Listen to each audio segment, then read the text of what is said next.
It's time for your daily LSU baseball update with Musso at the box. Now, Matt Musso. Off and running. Welcome in another edition of Musso at the Box, presented by Gauntlet Light Installers. Fired up to have you along for the ride here today. It is time to finally really dive into the teams that LSU will see and has the potential to see in the 2025 Baton Rouge Regional. On today's show, we take deep dive looks into the 2-seed Dallas Baptist and the 3-seed Rhode Island Rams. Which of them emerges from that game to potentially face LSU or LSU, I should say, in a winner's bracket or maybe a loser's bracket game? And how do the Tigers match up with each program? That's what we will do here on Musso at the Box. Please smash the like button if you have not already. Get subscribed up to the show on the YouTube channel and on your favorite podcast app. Just simply search Musso at the Box, and you can take the show with you wherever you may go. Follow on social media, Twitter X at Musso Matthew. You can find me on Instagram and Facebook as well. That is greatly appreciated. And please share. And let's go ahead and get started, because we have a lot to go through here, looking at the Patriots and the Rams. We'll start with Dallas Baptist and the 2-seed because, look, quite frankly, both of these teams are very interesting and would present different challenges to LSU. But Dallas Baptist is the one that everyone really has circled in this regional as the main challenger to LSU. So let's start there. The Patriots are coached by Dan Hefner. They enter this series, this region, I should say, at 40-16 overall. Champions, regular season champions of Conference USA, 21-6. Of course, LSU and Dallas Baptist matched up earlier in the year. That game was played in Arlington back on February the 26th. LSU were 7-3 winners in that ball game. This is Dallas Baptist's 11th straight trip to the NCAA tournament. They've advanced out of the regional round once. That was back in 2011. They will be looking to make that a second trip to the Supers here if they can win the Baton Rouge Regional. So, who are the Dallas Baptist Patriots? This is a ball club that, while they have a lot of firepower offensively and they rank rather favorably in certain categories within the NCAA tournament, offensively, the strength of this team is starting pitching. So I would categorize this as offense and starting pitching for Dallas Baptist, and that's where we will spend really the majority of our time here on today's show. You are looking at 6 players from Dallas Baptist making the all-CUSA team postseason, 5 of them on the first team. That includes pitcher Ryan Borberg, who LSU has seen, catcher Grant Jay, infielder Keaton Grady, outfielder Nathan Humphreys, and infielder Chayton Krause. Mason Peters is a relief pitcher who is recognized as a second-team selection. So, again, offense, starting pitching, when you look at the first-teamers. Ryan Borberg, weekend rotation guy, all the other guys, position players. When you look at Dallas Baptist, and you take the statistics at face value a little bit, but this is a team that has a top 20 RPI. This is a team that tests themselves out of conference, specifically in the midweek. We know very well. LSU, case in point, also games against Oklahoma, Oklahoma State, teams of that nature. It's a ball club that hits 304 with 97 home runs. So that tells you Dallas Baptist leads the Baton Rouge Regional in home runs, and their home run total, for what it's worth, ranks 11th in the NCAA tournament out of 64 teams. They can smash it a little bit out of the ballpark. They're led in home runs by Grant Jay, their catcher, who is a legitimate Major League Baseball prospect, probably their best Major League prospect from a position player standpoint. He's a semifinalist for the Buster Posey Award, which goes to the National Catcher of the Year. Led in home runs by him with 19, 59 RBI. That actually places him third on this team there, but he's having one of his best seasons in his career. Like, it is kind of a career year right now for Grant J. And for what it's worth, he took you deep back in the game in February in Arlington. It was a solo shot that got Dallas Baptist on the board in the 5th inning. Total bomb, upper deck. If you remember, if you don't, it was a total bomb that went upper deck in the Rangers ballpark. So that is a massive, massive piece for Dallas Baptist offensively.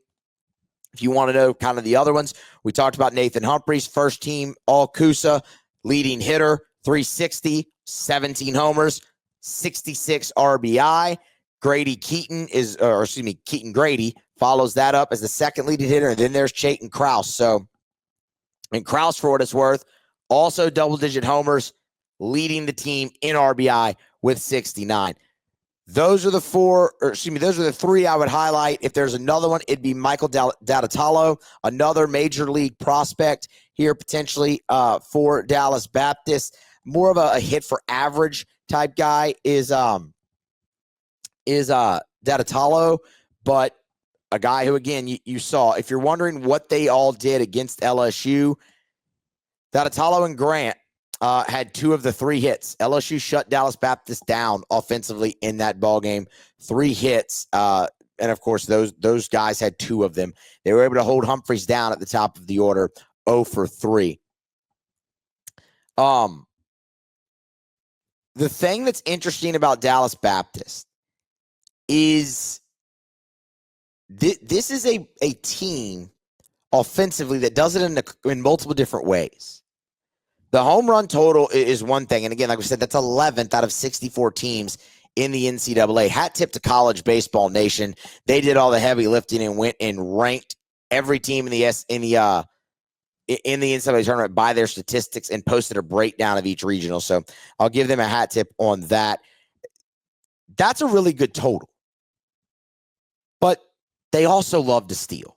Dallas Baptist has topped 100 stolen bases here again this season, 104 for 122 on the base pass. Controlling that running game will be key. If you're looking for their leading base stealers, that would be Nathan Humphreys, obviously the top of the order with 19. He is followed up by Joey Nearat with 18. So, and then Grant J, for what it's worth, the catcher is 14 out of 15. He's just a hell of an athlete behind the plate is Grant J. So I know I just threw a whole bunch of numbers at you. What I really want you to remember is the names there. If you're looking for how LSU matches up against that lineup, well, again, they held it down to 3 hits. And Connor Ware got the start in that one. And, after that, it was Zach Cowan, Cooper Williams, Case, and Evans. So while they got looks at Cowens and Evans, they didn't see Anthony Ianson, Cade Anderson, Jaden Newt, Chase Shores, guys that have really emerged in your bullpen in Newton Shores. They didn't see Jacob Myers, right? So there's still a lot you could throw at them, but those 4 guys held that lineup, which has not changed much, to 3 hits and 3 runs. But what I would tell you is Grant J, you can't let that guy beat you. I mean, he is the big bopper in that lineup. Nathan Humphreys is another one that I would really throw into that, that realm. It's interesting. We mentioned Keaton Grady a lot. He did not play against LSU, so that's the one instance this lineup is different from where you saw them a year ago. He was dealing with some injuries, but he's back and has really been a force since he's returned for DBU. But Humphreys and Grant, you can't let them beat you. We've talked about it so much with LSU, and they've had a great plan for the opposing team's best hitters this season, and they've really executed it. Whether it was the Eloy brothers at Arkansas, whether it was holding Justin LeBron to a 1 for 13, whether it was what you did against Jace Laviolette and Caden Sorrell and that series, they were combined 3 out of 24. Like, you've done extremely well against the opposition's best. You would have to do that again. And again, if you're looking at this just between Grant and Humphreys in that first game, they were 1 out of 7 with 5 strikeouts. Can you go execute that plan again with some of your best pitchers available, including ones that they haven't seen?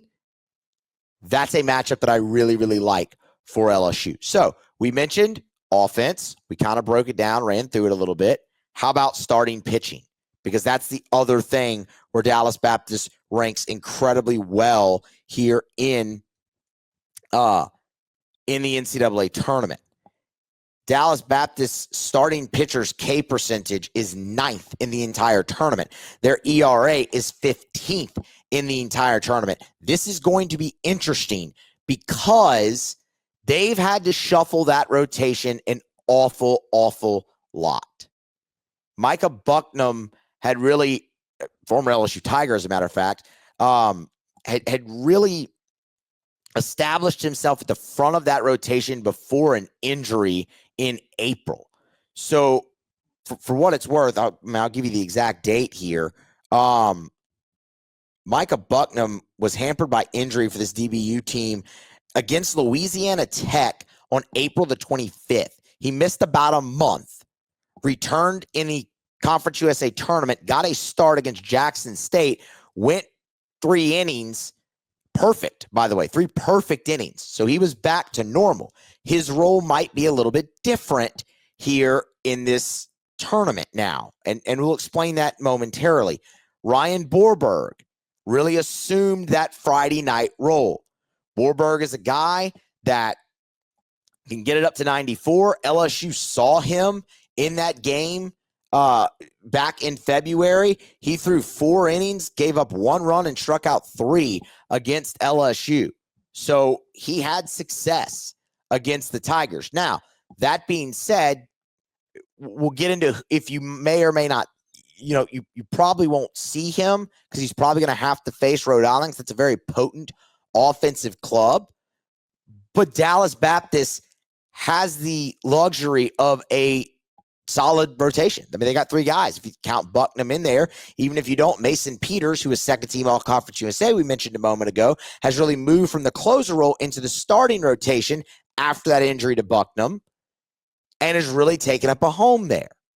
So they have plenty of they got 4 guys, at least with good starting experience, who are comfortable in that role. They have depth right there in starting pitching. So let's assume Ryan Borberg faces Rhode Island, because that looks like what's going to happen. What does that leave them with? Well, that leaves you with Micah Bucknam, and then it leaves you with James Ellwanger, who is pretty awesome from the right side. He sports a 3.8 ERA. He's 4-2. 59 innings pitched. He's walked 36. That number's a little high, but he's punched out 90. It is a real fastball from Ellwanger, up to 100 at points this season. So you're looking at electric stuff, something you would see in the Southeastern Conference. The difference is command, the 36 walks and 59 innings. He might not always know where that's going, but the 90 strikeouts and 59 innings is loud. It is definitely swing and miss stuff from Ellwanger. The interesting thing to watch is how they use him in Bucknam. So we mentioned Bucknam started that game against Jackson State. He went to 3 perfect innings. Ellwanger came in and went the final 6 and was awesome. I think there's a real possibility you could see that flipped.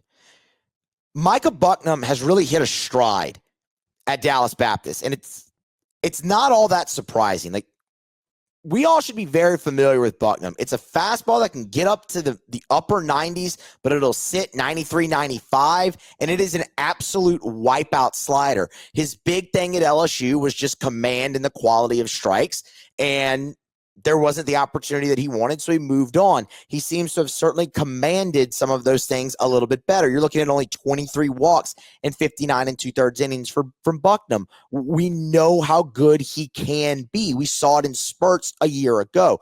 But here's the thing, and why I say you could see them flip how they used Ellwanger and Bucknam in the Conference USA tournament. Micah Bucknam, in that game, where he went the 3 perfect innings, only threw, let me make sure I get it correct here. Bucknam only threw in that game 44 pitches. So what can you realistically ask from him coming back from an oblique a week later in a regional. Could he give you 60? Maybe. But is that going to get you deep enough in a game, say a marble game against LSU, where you know Elwinger threw 89 in that game against Jackson State, hasn't pitched since, gave you 6 innings? Could you just see that flip?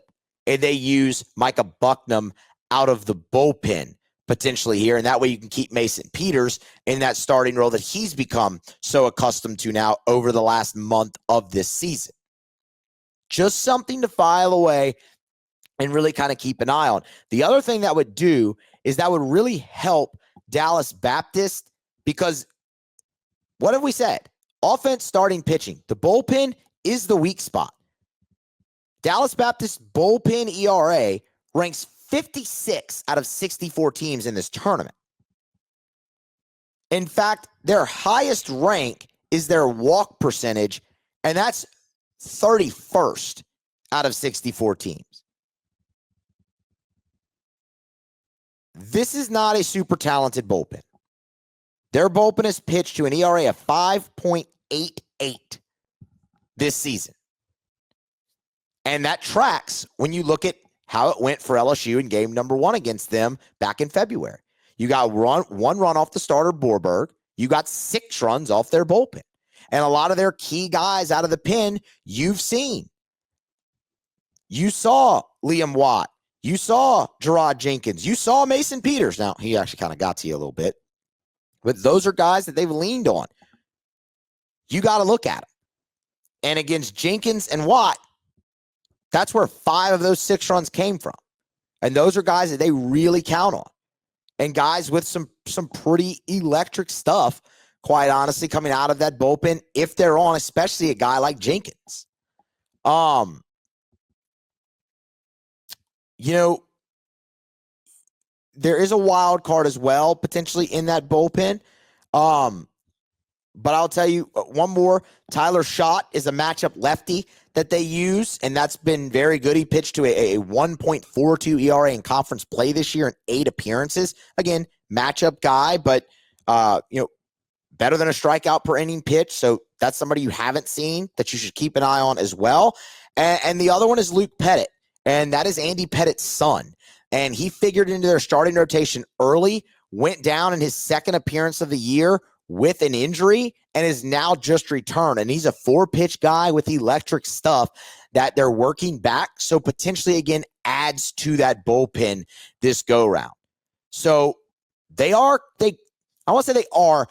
be a little different out of the pen in this regional than maybe they have been at points this season where we look at those numbers, potentially using Bucknam and Pettit as those guys. So just something to keep an eye on there. But other than that, the bullpen is really where they struggle.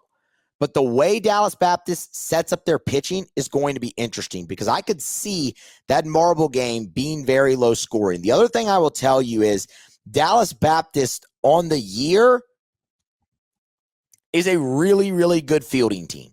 982. They committed 3 errors in that game against LSU that really, really paid dividends for the Tigers. But that game is really your blueprint. LSU pounded out 7 runs on 12 hits. You're probably going to need to win a 7-3, 7-5, maybe tight ball game against Dallas Baptist. Maybe LSU can get a few more runs, but I really like their starting pitching, and I like the pieces that they might have available in the bullpen that otherwise they wouldn't have suffice for a couple of injuries this season. I think that kind of changes the math a little bit on their bullpen arms. But keep that in mind for if LSU can knock them off and they fall into the losers bracket, you're going to get deeper and deeper into that bullpen that has struggled. The 3 errors played a huge role in that ball game back in February. Of the 7 runs that LSU scored, I have to find the right box score here. Six of them were earned. So yeah, LSU took advantage of what they could in that one. But file that all away. I think LSU matches up really well. There's nothing that the Dallas Baptist can throw at LSU from a starting pitching standpoint that they haven't seen. mean, they've got guys in the mid to upper 90s. LSU sees that on a week-to-week basis. I love that LSU's at home, obviously, for this. The real question is, how deep can Rhode Island force Dallas Baptist into their bullpen in that first game, or does Ryan Borberg hold them down? But I like the way LSU matches up with DBU for a lot of the same reasons I did back in February. I like the pitching depth that LSU has to hold down an offense that's good, not great. LSU has not surrendered a lot of stolen bases this year. I like that an awful lot. And even so, DBU could be a team that puts pressure on you. LSU's defense has been impeccable. So I like that matchup a lot. I think it can be a competitive game, but I like LSU in that matchup whenever, if and when it happens in the Baton Rouge Regional. That's Dallas Baptist. Let's look at Rhode Island. And boy, what a fascinating team the Rhode Island Rams are. When you talk Rhode Island, this conversation starts and really ends with offense. This is a Rhode Island team that is rewritten the record books up there. It is arguably their best team in program history. They won the A-10 regular season title. They won the A-10 tournament title, so you sweep through that. They have set a program record for wins in a single season at 38. It is a team that has already set single season records in runs scored, RBI, home runs, walks, hit by pitch, slugging percentage, and fielding percentage. It's the first time in school history they are a 3 seed. Every other time they've been a 4. So this is potentially the best Rhode Island team in the history of their program that's coming down. That being said, they've played a soft schedule. Rhode Island has the lowest RPI of any 3 seed throughout the entire tournament. The marquee win on their schedule is at Oregon. They played 5 quad 1 games. 4 of them were against Oregon, and that's their win. And it came in a slugfest because that's how Rhode Island wins. They win behind their offense. They won a game 12-11. Now, it's not to say they don't have an ace, and we'll get to him because he threw an absolute gem against Oregon. They just lost the game in extra innings. But when you look at that series against Oregon, they scored 45 runs and won 1 game out of 4. The caveat I would throw to you that is that series was February 21st through the 23rd. It was the second week of the season. Oregon's a much different team now than they were then. But it's still respectable, and that's a great win for them. Let's dive into the offense a little bit for Rhode Island. First, third baseman Anthony DePino. Major league prospect. Not just the best player on Rhode Island's team, he might be the best player in the history of their program. So, DePino entering this regional has already more than doubled the career home run record at Rhode Island. He's pacing for the single season home run record. I think he needs 1 more to overtake that. And when you look at where he ranks in career, he holds career records in runs scored, RBI, total bases, extra base hits, and walks. The guy doesn't strike out. Like, he's a freak at the plate. And by the way, he'll hit at the top of their order. Third baseman hitting at the top of the order, pretty wild. But in 217 at-bats, he has struck out 38 times and drawn 55 walks. Like, he is exactly what you want as a leadoff hitter. 19 jacks, so he can jump the yard. He's 21 out of 25 in stolen bases. He is arguably, and I don't really think it's that arguable, the best player in their program's history. So double back to the conversation we had with Dallas Baptist about Grant J and Nathan Humphreys. DePino cannot beat you. You have got to have a plan and be able to execute your plan like you've done very well against the best that you've faced this year from the opposition for him, especially with him being at the top of the lineup, because he just kickstarts everything and can do it in so many different ways. Should come as no surprise, but Anthony DePino, first team All A-10. One of 6 to earn all conference honors. The other first teamer, designated hitter Jack Hopko. I want to talk about him for a little bit because he leads this team in RBI with 80. 80 RBI on the year. That also put him first on LSU's team. Competition, different thing, I understand. But just for context, a 345 hitter, double-digit home runs, 80 RBI. Let's say DePino doesn't jump the yard. He gets on, Hopko drives him in.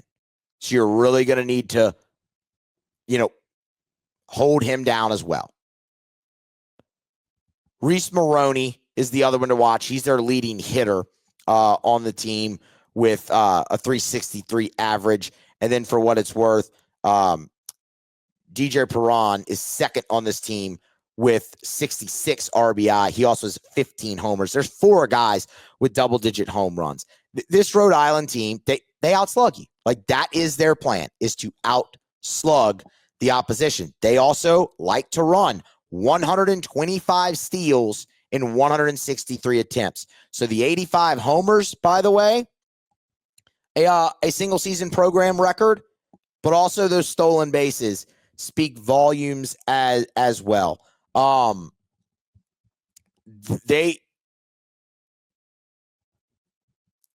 They're scary offensively. The issue for Rhode Island is they aren't really scary anywhere else. They have a great ace in Tristan Levesque, who's a really crafty lefty, 8 wins, a 3.2 ERA, 90 strikeouts, and 88 2/3 innings. The issue is you're not going to see him. He's going to pitch against Dallas Baptist because he has to pitch against Dallas Baptist. They don't have the luxury of holding a guy for a potential marble game. So what you would be looking at, and Levesque's awesome, by the way, and he could very well beat Dallas Baptist and pitch Rhode Island to that marble game. We talked about the game he pitched against Oregon. It went into extra innings. He threw 10 shutout innings against Oregon, a regional host, and a co-champion of the Big Ten regular season. 10 shutout innings. So he can obviously extend all of those things. He punched out 9 in those 10 innings. He's really good. So don't be surprised if you look up and you see LSU beat Little Rock and Rhode Island's there waiting for them in the marble game and not Dallas Baptist. The good news for LSU, though, is they'd have to burn him, which means LSU would most likely see Jeremy Urena, who is their number 2, and junior righty, just not nearly as successful as Levesque. A 5.10 ERA. He's given up 14 home runs in 14 starts. He's not nearly as, not even close as overpowering, just 47 punch-outs and 77 2/3 innings pitched. He's a crafty guy, and he's been hit. More hits than innings pitched, but because they outslug, he's 6-1 on the year. They can normally win behind him because of their offense. But, man, if you're looking at Rhode Island's starting pitching, their ERA ranks 38th out of 64 teams in this tournament. Their walk percentage is 40th, and their strikeout percentage is 57th. They have a team ERA well over 6. You get to the bullpen, and it falls apart for this team. Outside of Joe Sabath. Joe Sabath is their bullpen arm. He is their back-end guy. 27 appearances, which is tied for most on this team. A 3.11 ERA and 8 saves. That leads the team. The opponent hitting just 203 is a 6'2" right-hander. But you would think if they're going to get past Dallas Baptist, he's going to have to be a part of that in pitch. The other guy they really, really count on in the pen is Parker Akins. Parker Akins is a 6'1" lefty, a true freshman, but he's made 27 appearances to also tie him for the lead, but the ERA is just below 6. And again, not an overpowering guy.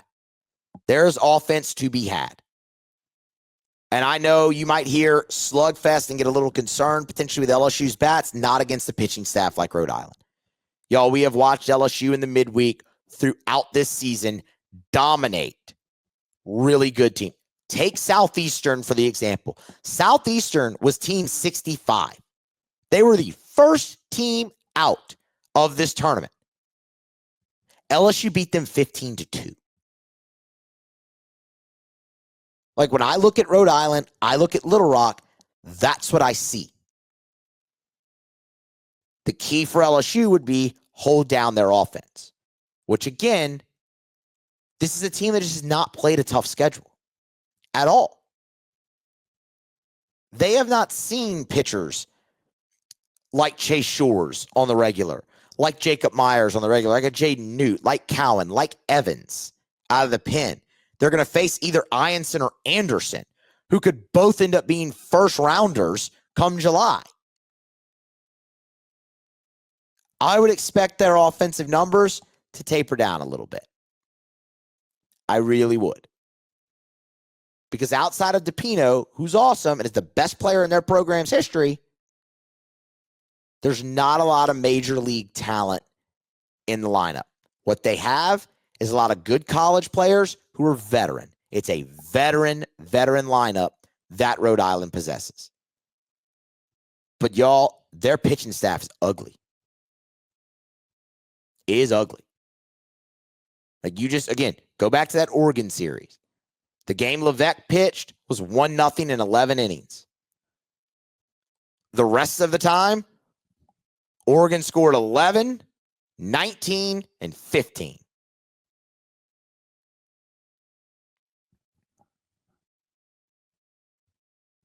That staff, way gettable.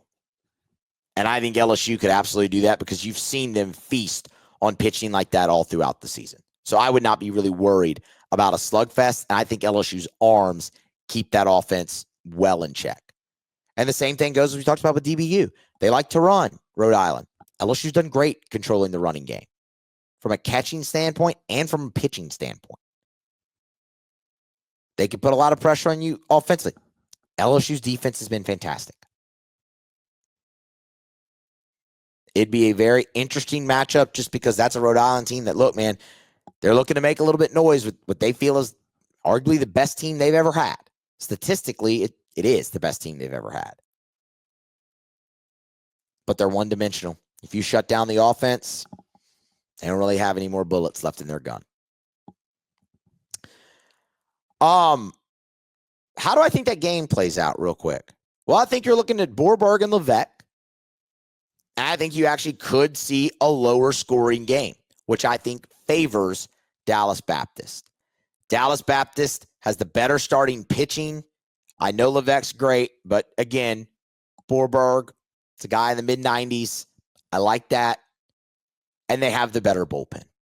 And that's in a close game, which I think that could be with Levesque and Borberg on the mound. I'll go with the bullpen. And I'll go with Dallas Baptist, and I think they are into the winners bracket and into the Marble game, and hopefully LSU is there to meet them. We'll talk all about LSU and Little Rock on the next show as we preview the opening round matchup, the opening game of the Baton Rouge Regional. So please smash the like button, get subscribed if you have not already, YouTube and on your favorite podcast app. Follow on social media. Please share and be here next time for more on Musso at the Box.